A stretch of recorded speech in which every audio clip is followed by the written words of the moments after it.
Bismillahirrahmanirrahim. Assalamualaikum warahmatullahi wabarakatuh. Alhamdulillahirabbil alamin. Wassalatu wassalamu ala sayyidina wa habibina wa syafi'ina wa maulana Muhammadin sallallahu alaihi wasallam. Ma ba'd.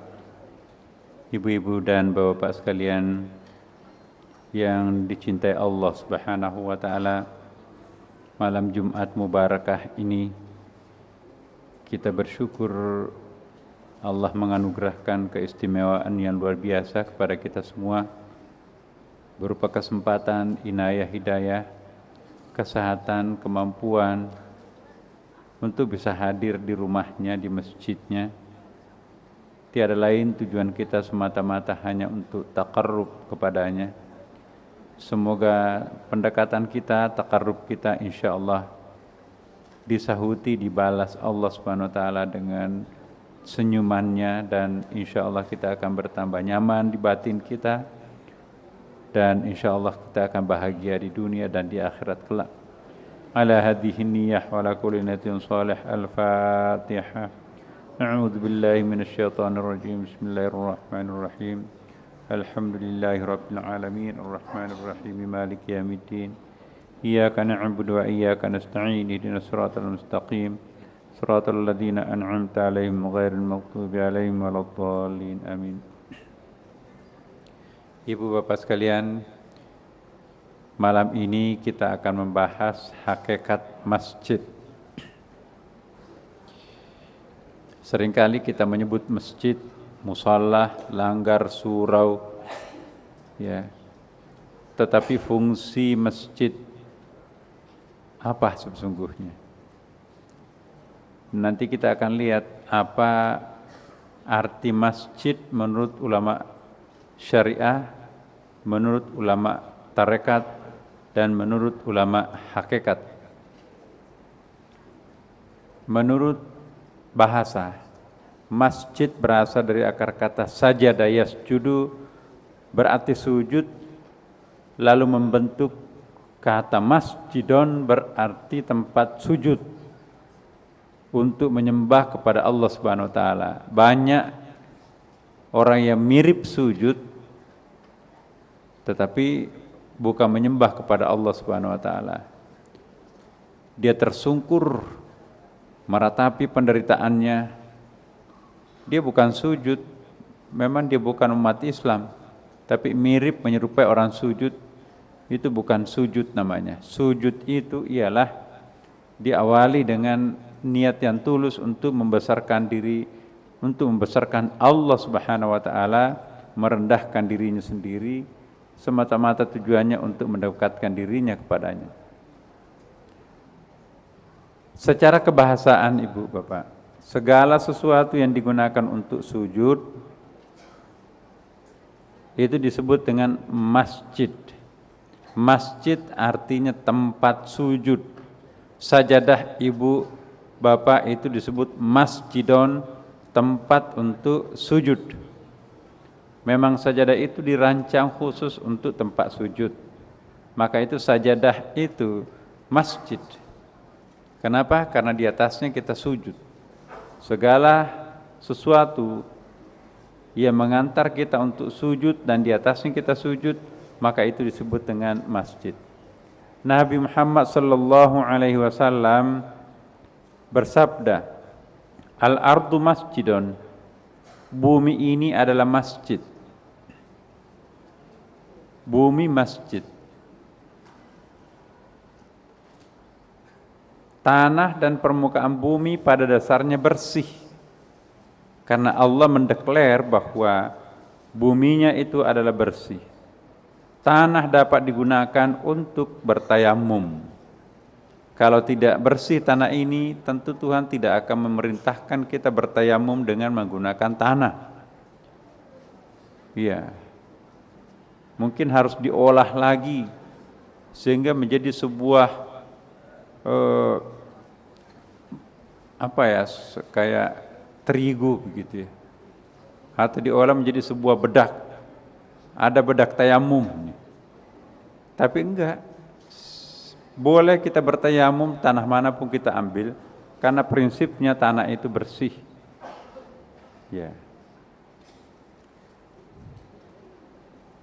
Masjid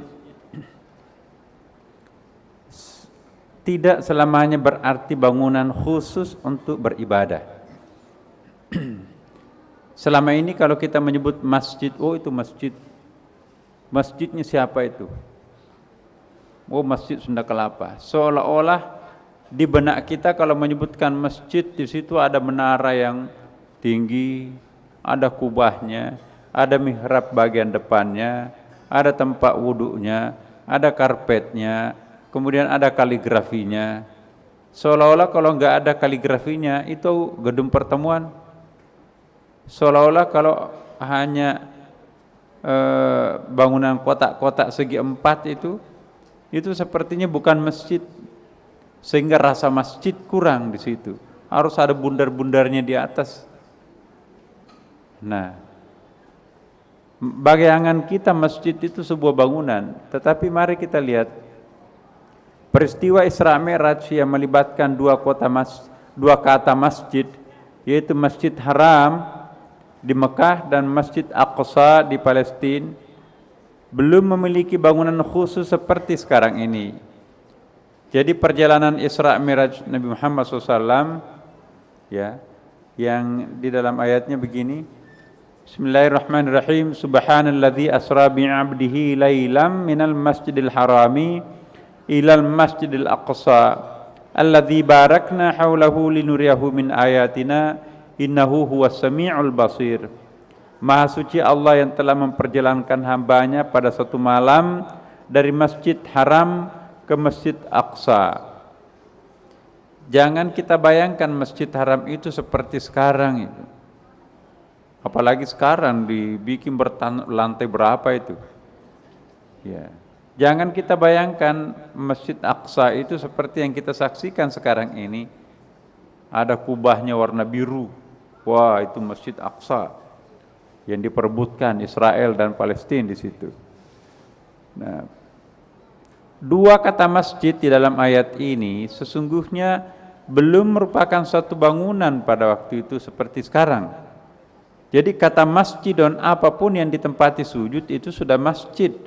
Tidak mesti harus ada atapnya, tidak mesti harus ada kubahnya, tidak mesti ada bangunan itu ada mihrabnya. Nah, kita perlu membiasakan jiwa kita sholat di tempat yang biasa tanpa menggunakan mihrab. Karena mihrab itu sesungguhnya itu bukan asli dari Islam. Jauh sebelum Islam lahir itu sudah ada bentuk mihrab, sudah ada bentuk kubah-kubah bundaran itu. Agama Hindu juga sudah menggunakan bulatan-bulatan di atas itu. Ya. Lalu diadopsi oleh Islam. Segala sesuatu yang positif tidak ada masalah untuk kita adopsi. Adopsi artinya kita tiru gitu. Kembali bahwa Masjid Haram itu lebih merupakan pelataran Ka'bah. Dan Masjid Aqsa adalah sebongkah batu yang besar, biasa disebut juga dengan batu gantung. Yang pernah ke sana tahu bahwa di tengah batu, kira-kira kalau ini masjidnya mungkin kurang lebih sama besarnya masjid kita di sini. Tapi di tengah-tengah masjid itu ada batu memanjang. Ya, batu memanjang itu rongganya ada, jadi kayak buaya itu mendongak ke atas, dianggap itu adalah batu mau terbang ikut bersama Nabi ke Sidratil Muntaha untuk Mi'raj. Iya. Karena itu disebut dengan batu gantung. Jadi waktu itu batu itu enggak ada atapnya seperti sekarang ini, Ibu. Masjid Haram pelataran Ka'bah. Masjid Aqsa lapangan, kemudian di situ ada batu besar. Di atas batu itulah Rasulullah memimpin salat yang makmumnya para nabi-nabi. Itu masjid. Tapi sekarang ini ada masjid di mengatapi ya batu besar itu. Di bawah rongga dadanya batu itu Itu kita bisa sholat mungkin berapa ya? Bisa 20 orang muat itu. Nah, kita dengarkan dulu suara azan Bapak Ibu sekalian. Jadi masjid atau tempat sujud tidak selamanya berarti bangunan khusus untuk beribadah.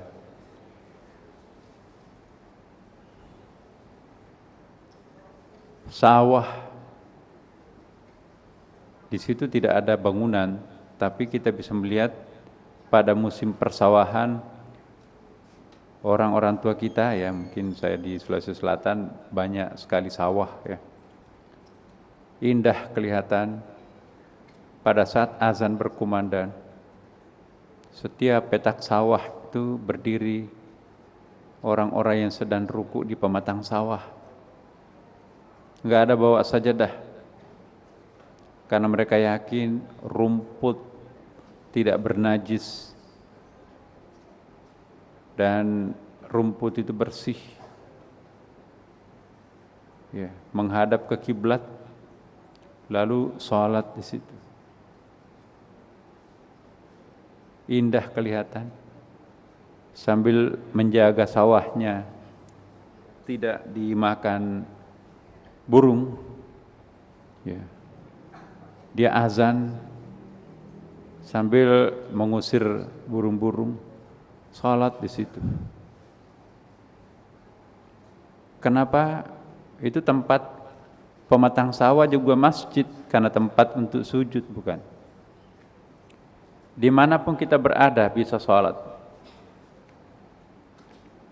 Peristiwa Isra Mi'raj yang tadi kita sampaikan itu 2 kali disebutkan masjid, tapi masjid di situ belum berupa bangunan seperti sekarang. Mungkin di sekitarnya ada bangunan, tapi seperti sekarang tidak sama. Kemudian masjid ini yang penting dalam perspektif ahli tarekat, Bu.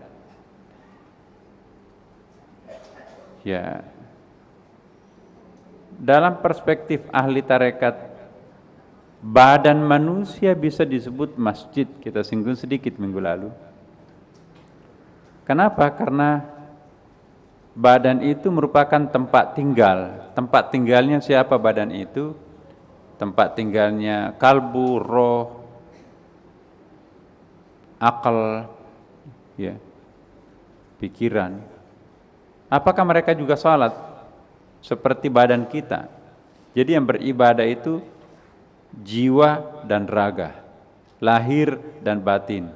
Tembus tuh, kesemuanya beribadah. Makanya itu disebutkan iyyaka na'budu wa iyyaka nasta'in. Ihdinas siratal mustaqim. Itu kami di situ. Kami organ-organ tubuh termasuk di dalamnya. Jadi dalam perspektif tarekat, badan itu juga adalah masjid. Badan ini tempat tinggalnya roh, nafs, pikiran, kalbu. Bukan hanya bertempat tinggal pasif di situ, dia juga melakukan salat, sujud di situ juga. Nah, orang-orang tarekat, Bapak Ibu, orang-orang hakikat kadang-kadang tidak sejalan dengan fikih. Ulama fikih kita mengatakan tidak boleh bergerak dalam 3 kali gerakan berturut-turut. Itu menurut pendapat Imam Syafi'i.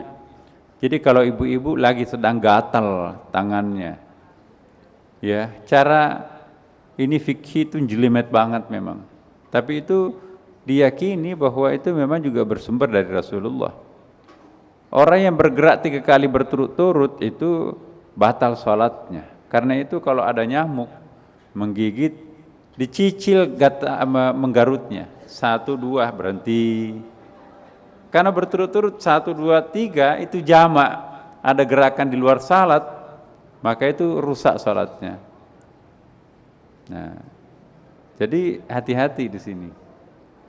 Menggarut 1, 2 berhenti, kira-kira tunggu lama-lama 1, 2. Jangan sampai 10 kali sekaligus. Ya, itu seperti tidak sholat. Nah, itu fikih.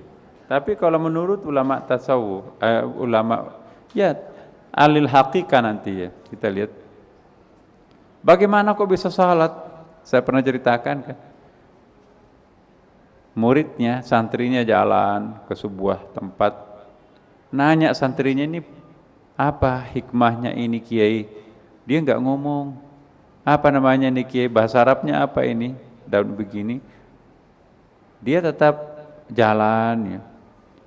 Setelah itu baru jawab, apa tadi nak? Maaf, saya tadi enggak menjawab, saya lagi sholat. Lagi sholat, padahal sambil jalan kan. Jadi badannya yang sholat, tapi hatinya tetap terpaku di suatu tempat, ya seolah-olah di depan Ka'bah. Dia sholat, Allahu Akbar, sambil jalan.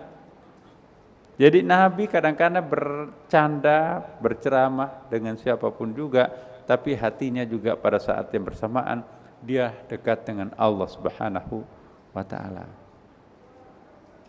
Jadi jangan kalau Bapak Ibu misalnya ngobrol dengan seseorang, itu kok kayaknya linglung ya. Linglung kenapa? Masa diajak omong nggak ngomong-ngomong? Akhirnya cenderung konotasinya negatif ya kan.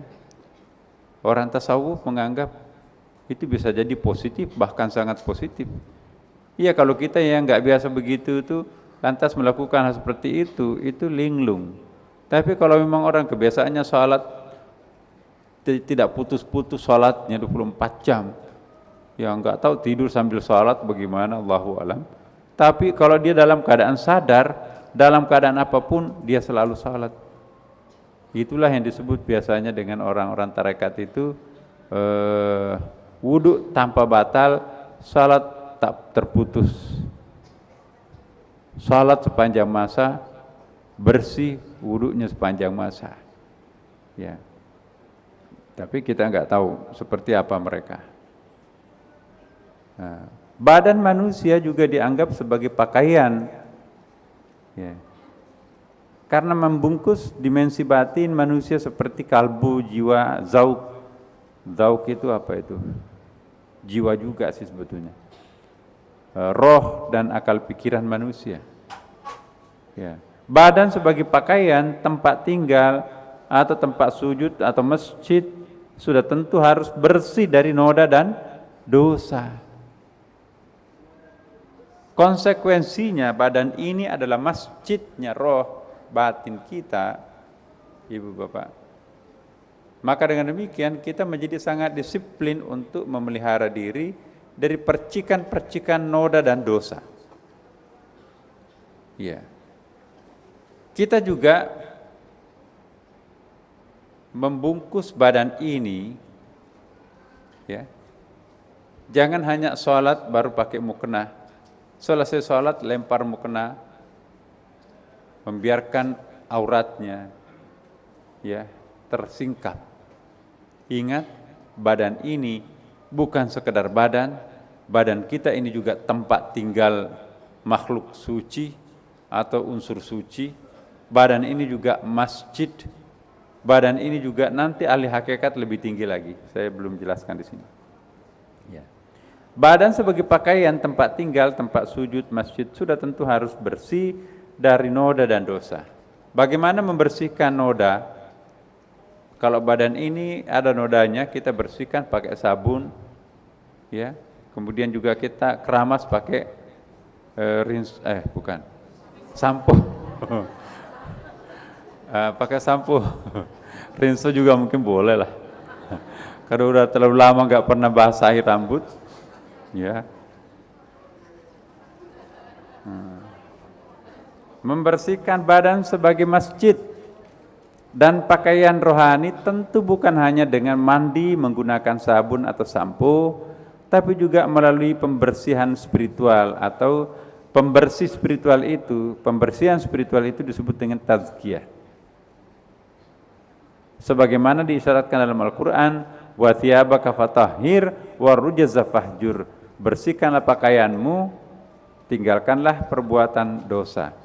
Jadi minggu lalu kita sudah bahas kan Ibu, bahwa yang dimaksud pakaian inda ulama al-haqiqah wa ulama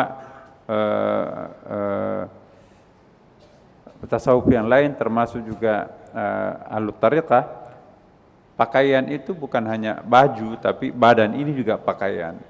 Selimutnya jasad, kulit ini menutupi darah, tapi bukan cuma darah yang ditutupi tapi juga kalbu, jiwa dan organ spiritual di dalamnya. Tentu membersihkannya itu juga selain harus menggunakan air lahiriah seperti ini, juga kita butuhkan pembersihan air hakiki, hakikat atau air spiritual yang biasa kita sebut dengan ilmun atau ma'rifah. Kita akan bahas. Saya percepat Bapak Ibu, nanti nggak habis-habis materi ini. Bukunya 5 jilid, ini baru 1 halaman. Dalam perspektif ilmu hakikat, masjid sebagai tempat domisilinya roh. Nah ini dia. Masjid domisili. Apa itu domisili, Ibu? Tempat untuk beraktivitas, tempat keluar masuk roh suci ilahi, dapat juga disebut dengan Baitullah. Jadi pernah minggu lalu juga kita bahas, roh itu adalah bukan makhluk, ya, tapi unsur divine, unsur keilahian yang diinstal ke dalam diri kita. Nanti kalau kita baca tafsir atau terjemahan Kementerian Agama, ada dalam kurungnya di situ kan, Ibu. Wa nafakhtu fihi min ruhi, lalu aku tiupkan ke dalamnya roh dalam kurun ciptaanku. Jadi yang mengatakan roh di situ ciptaan adalah penafsiran ulama-ulama yang terlibat dalam tim penerjemah Al-Quran Kementerian Agama. Tapi ada juga ulama yang mengatakan tidak perlu pakai roh ciptaan. Roh itu bukan ciptaan Tuhan, tetapi dia adalah sifat Tuhan, bagian dari Tuhan. Karena itu ada unsur lahutnya masuk ke dalam diri kita. Itu kontroversi dalam teologi memang. Ya. Itu divine host. Karena itu Ibu Bapak, unsur divine, unsur keilahian ada dalam diri manusia. Ya, apa itu ilahi? Ya Tuhan sebetulnya. Dengan demikian, tubuh manusia itu juga adalah tempat untuk menampung unsur-unsur atau aspek-aspek sakral dalam diri manusia yang namanya roh. Ya. Maka itu manusia itu, badan manusia disebut dengan the sacred house atau divine house. Kenapa? Karena rumahnya rohani itu. Karena itu kalau roh pergi, rumah itu hancur. Coba Bapak Ibu, kalau rumahnya nggak ada yang jagain, hancur nggak rumah itu? Iya Bu, hancur kan atapnya. Tapi kalau ada yang jagain di situ, walaupun nggak dipel, nggak sengaja diperbaiki, pokoknya rumah itu kalau ditinggali bersemangat. Aktivitas internal of the body itu menentukan, dan itulah hidup. Kolam renang yang tidak pernah dibersihkan, disirkulasikan airnya itu mati. Apa mati airnya? Itu artinya hijau, bau, kotor. Tapi kalau disirkulasikan, dipompa, maka itu ada kehidupan. Jadi kehidupan itu adalah gerak. Sama dengan badan, kalau roh sudah tidak ada lagi di dalam badan, maka badan itu akan sama dengan rumah tanpa penghuni, hancur. Ya. Kenapa? Penghuni badan ini ialah roh. Penghuni suci itu. Maka itu jangan pernah ada semut, jangan pernah ada cacing. Kalau ibu bapak mau coba, ya, 1 minggu baring di liang lahat, ditimbun di situ, dijamin ibu tidak akan ditembus oleh cacing. Tapi 1 jam setelah kita dimakamkan, kalau kita sudah mati, enggak ada roh di dalam, ya namanya cacing yang gede-gede itu, nembus kain kafan, nggak tahu apa ada giginya atau enggak itu. Tembus perutnya, badannya. Ya, tapi kalau kita hidup ada roh di dalam, baru pada melotot. Kita sudah kelaparan mengintip ini banyak sekali, empuk sekali makanan ini. Tapi kok masih ada bos kita di situ, masih ada roh di situ. Nggak jadi mendekat.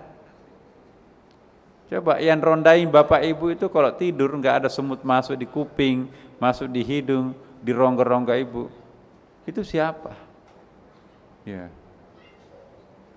Satpam kita kan ada 4 itu, 2 malaikat kanan kiri, 2 jin kanan kiri. Kita sering mengundang, Pak Ustadz ada penghuni rumah, usir pindahkan tempatnya. Susah. Jangankan penghuni rumah kita, diri kita juga punya penghuni kok. Iya. Tidak pernah rumah itu bebas daripada unsur makhluk spiritual. Mau dipindahkan kemana? Kan kita sering, iya ada penghuninya memang. Mungkin penghuni yang itu iya, tetapi penghuni yang permanen di situ, itu tidak akan pernah pergi. Mau baca ayat kursi 1000 kali, dia nggak akan bakalan pergi. Dia dapat tugas mandat dari Tuhan. Kamu yang penting jangan pernah meninggalkan hambaku, ya. Cuma dalam hadis disebutkan, kamakal, kalau misalnya tuannya atau nyonyanya lagi sedang berzina, malaikat di situ, malaikat penjaga kita yang di kanan itu, dia berpaling melihat kita sambil menutup mata. Astagfirullah, astagfirullah. Hei, sadar kamu kan sudah punya anak tuh. Jadi malaikat penjaga kita itu membelakangi kita, malu. Menjijikkan. Masa kamu mau melakukan seperti ini? Nah, jadi nggak mungkin kita bisa membersihkan makhluk rohani, makhluk spiritual dalam rumah selama ada penghuni rumah itu. Kalau ibu punya 5 anak, tambah 2 pembantu, kalikan saja, kali 4 itu. Ya, kalau kita tidur mungkin dia juga bercanda itu sesama satpam. Iya. Kamu kemana aja malam minggu? Pulang malam. Ya, kata malaikat penjaga istrinya. Oh iya, itu tuan saya dia bohongi istrinya. Katanya ada rapat. Padahal memang rapat. Jadi sesama malaikat itu, sesama jin itu, kalau pulang menjagain kita, kan kita sudah pada ngorok itu di tempat tidur. Dia kan tidak pernah tidur tuh. Malaikat dan jin nggak pernah tidur, bercanda juga di situ. Ngapain nyonyanya semalaman?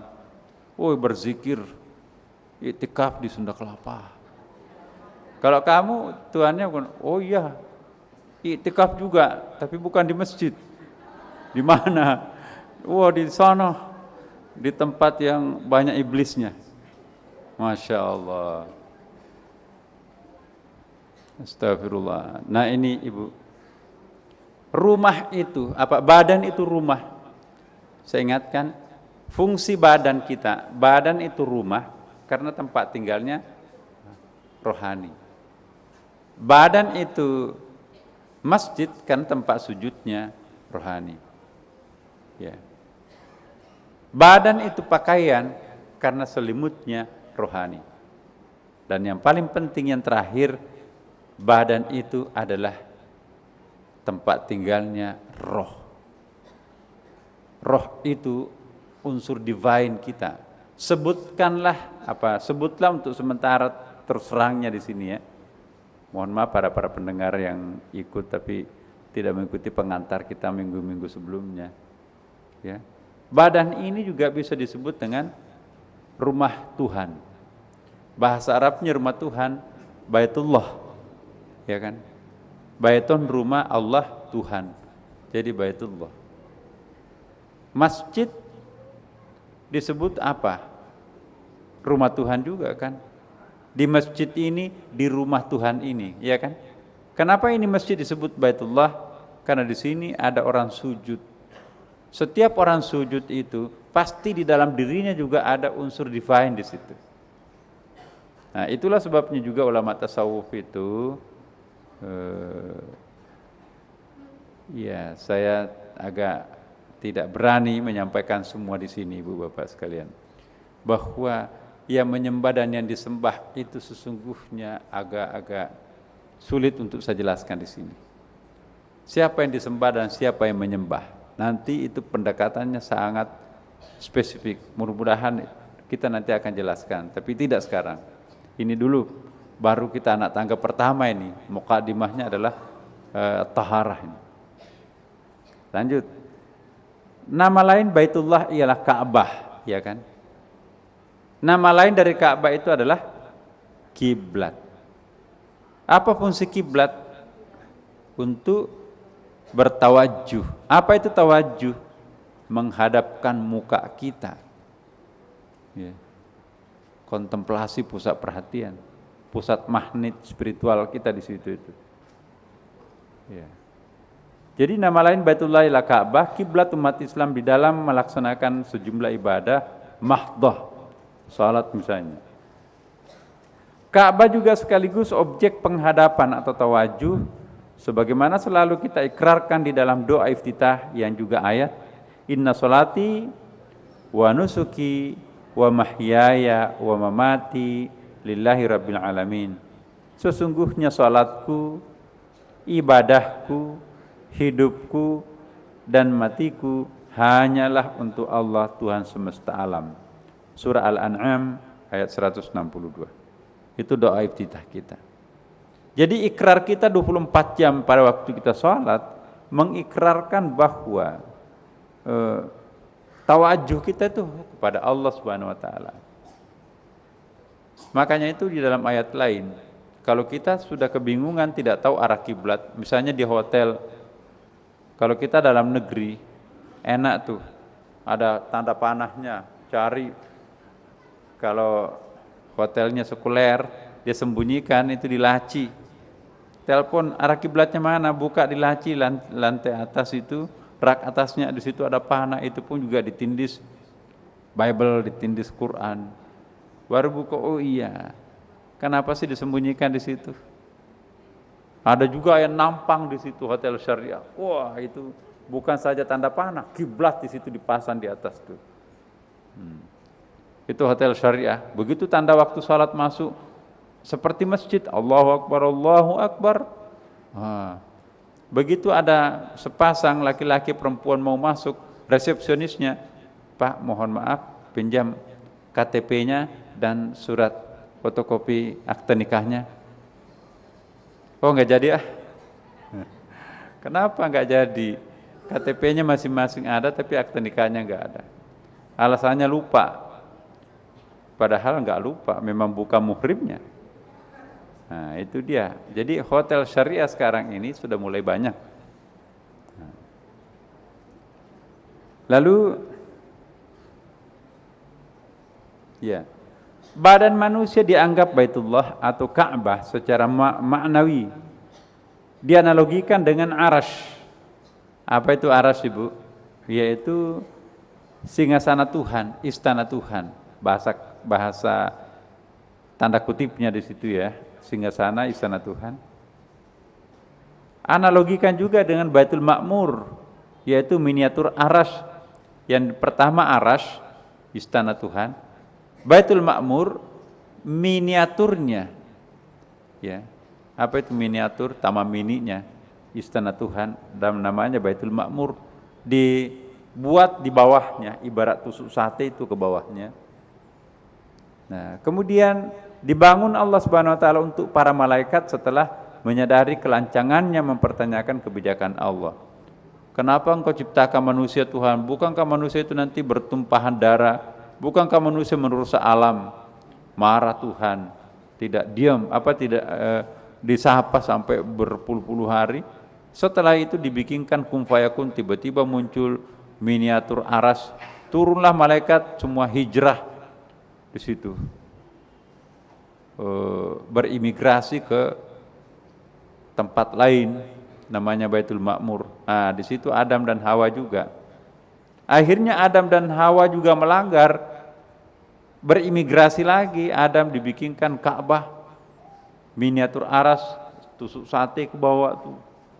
Maka itu Ka'bah tuh sekarang ini menurut bukunya Imam Al-Ghazali itu pusat gravitasi spiritual. Di bawah di kaki langit namanya Ka'bah, orang berputar. Di atas sana, di situ juga orang berputar, bukan orang, jin. Di Baitul Ma'mur, di puncak sana itu juga ada malaikat dan seterusnya.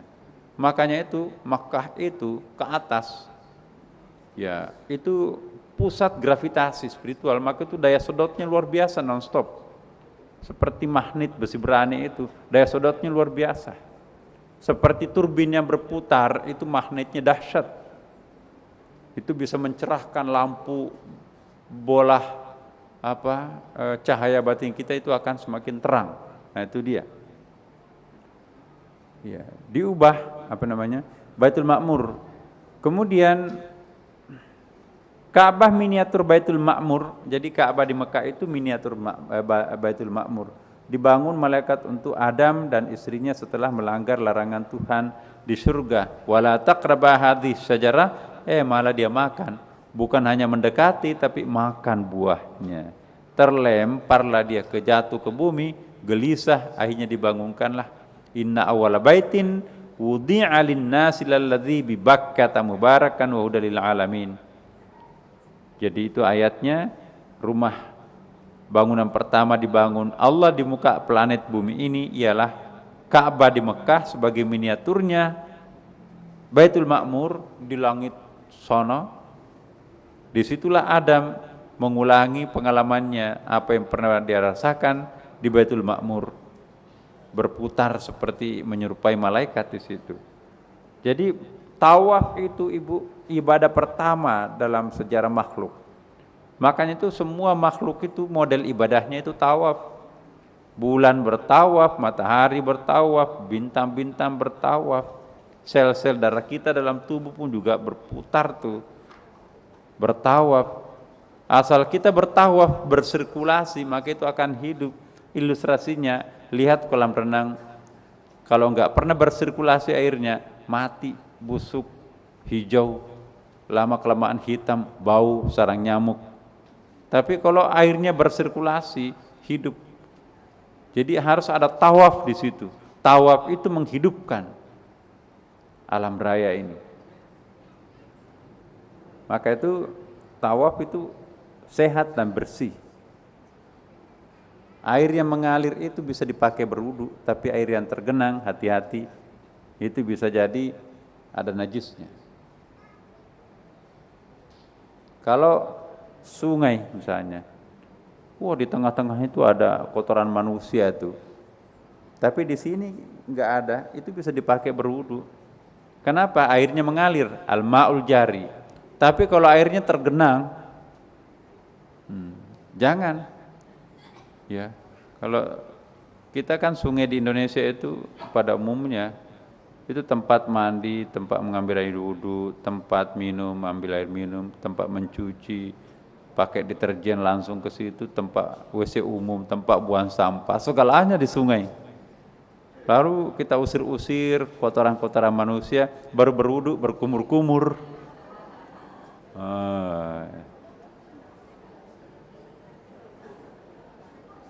Jadi Nabi mengatakan, ya, la yujari fil ma'il, la yabulu fil ma'il jari. Jangan membuang kotoran, baik kotoran sampah maupun kotoran manusia pada air yang mengalir. Dosa itu. Hadis lain, ya, la yubalu fil ma'ir rakit. Jangan membuang kotoran pada air yang tergenang. Jadi Nabi melarang kita membuang kotoran di tempat yang mengalir, air yang mengalir, juga dilarang kita ke tempat yang tergenang. Logikanya, jangan pernah menjadikan air itu sebagai objek tempat pembuangan sampah, kotoran, dan lain sebagainya. Sehatkanlah air, niscaya kita manusia juga pasti akan sehat. Ya, asal air sehat, manusianya sehat. Asal air tidak sehat, manusianya pasti tidak sehat. Karena air itu, kata Al-Quran, adalah sumber kehidupan.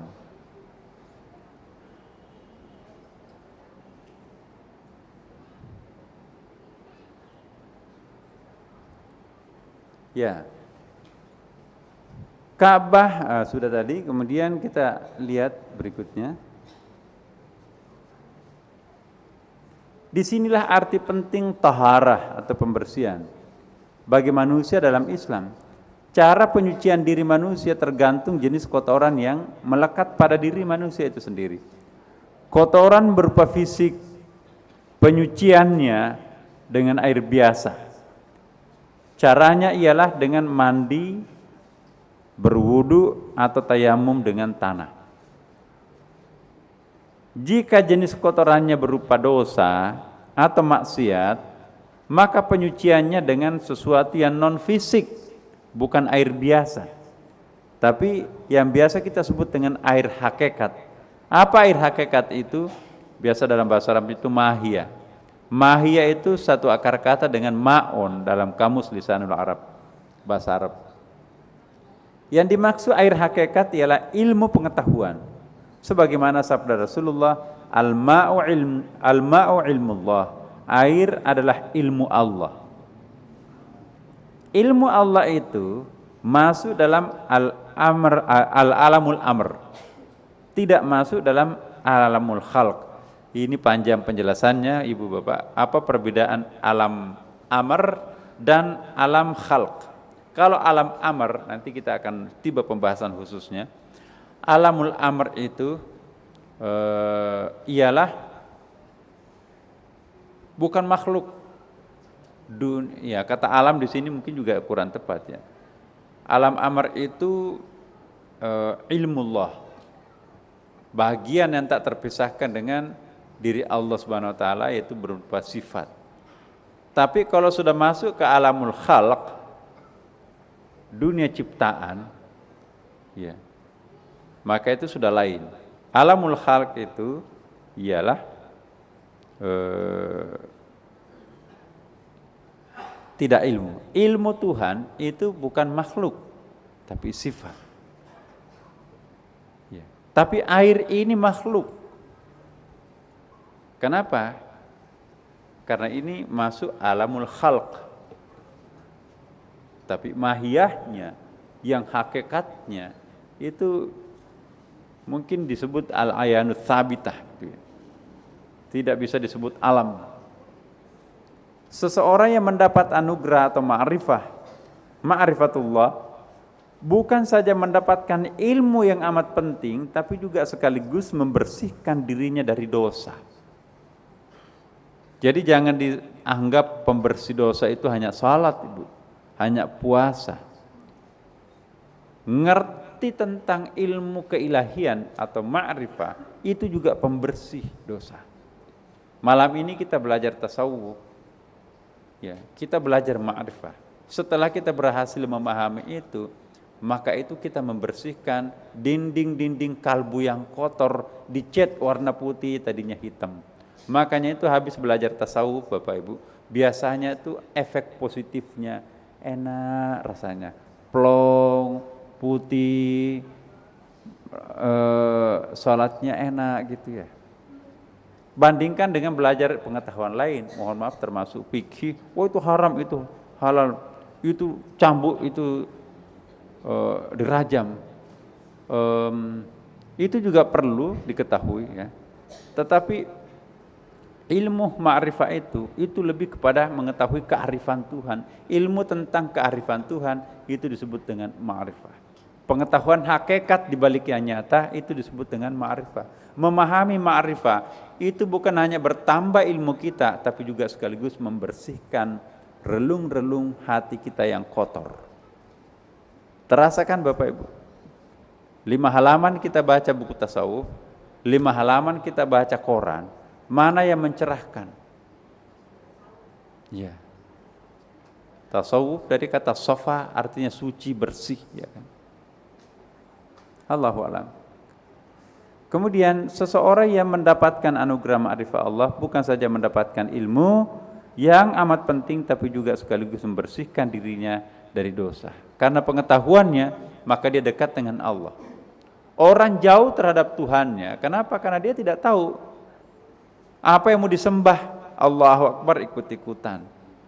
Yang disembah siapa? Allah. Siapa Allah? Dari mana Allah? Di mana Allah? Bagaimana wujud Allah? Sifat-sifatnya apa? Zatnya bagaimana?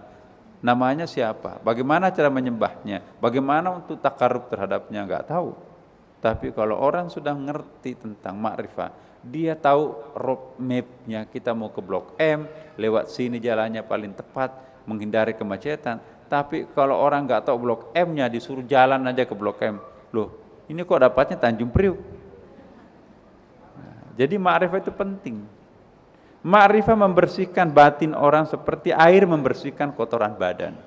Semakin banyak ilmu makrifah yang kita tahu, maka insya Allah semakin protektif kita terhadap dosa-dosa itu. Maaf.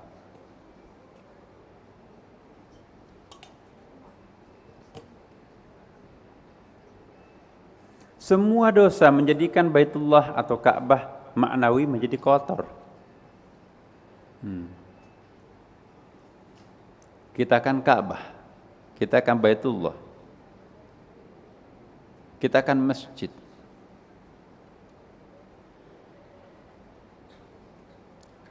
Boleh nggak kita beribadah di masjid ini kalau masjid ini kotor? Makanya itu tidak boleh membiarkan diri kita itu terlalu lama junub janabah. Ya. Janabah di awal malam, jam 6 baru bangun subuh, terlalu lama. Tidak mandi junub, malaikat tidak akan masuk di rumah orang yang sedang janabah. Ya, itu pembahasan ilmu fikihnya. Dosa mempunyai beberapa jenis dan tingkatan dosa yang paling berat ialah musyrik.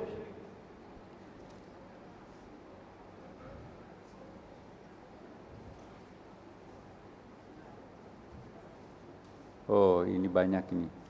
Saya kira kita sampai di sini dulu, Bapak. Jadi musyrik ini nanti pembahasannya lebih khusus. Insya Allah minggu depan hadir lagi Ibu. Ya, insya Allah kita bisa lebih. Saya juga tidak deg-degan, ada waktu bisa lebih membuat persiapan. Tanggal 20 besok ini Ibu Bapak saya berhenti dengan sendirinya sebagai Wakil Menteri Agama dan menjadi jamaah seperti Bapak Ibu, tidak terikat lagi dengan ada harus ikut ini. Ya, terima kasih Ibu, kita saling mendoakan semoga semuanya husnul khatimah dan mohon doa berikutnya semoga kita bisa lebih banyak bersama-sama dan Allah betul-betul gembira melihat kita semuanya dan kita akan dipanggil di dalam panggilan mesranya.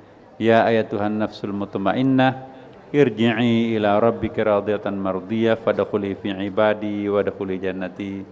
Demikian Bapak Ibu sekalian, kita akhiri. Jangan lupa salat tahajud nanti malam Ibu, malam Jumat, salat sunat tasbih, cepat tidur dan perbanyak zikir, dan besoknya baca surah Al-Kahfi, terutama Al-Kahfi malam Jumat, hari Jumat dan Jumat malam. Itu temponya paling bagus membaca surah Al-Kahfi. Siapa yang membaca surah Al-Kahfi akan dibersihkan, dibebaskan dari fitnah, terutama fitnatul Dajjal. Demikian, wassalamualaikum warahmatullahi wabarakatuh.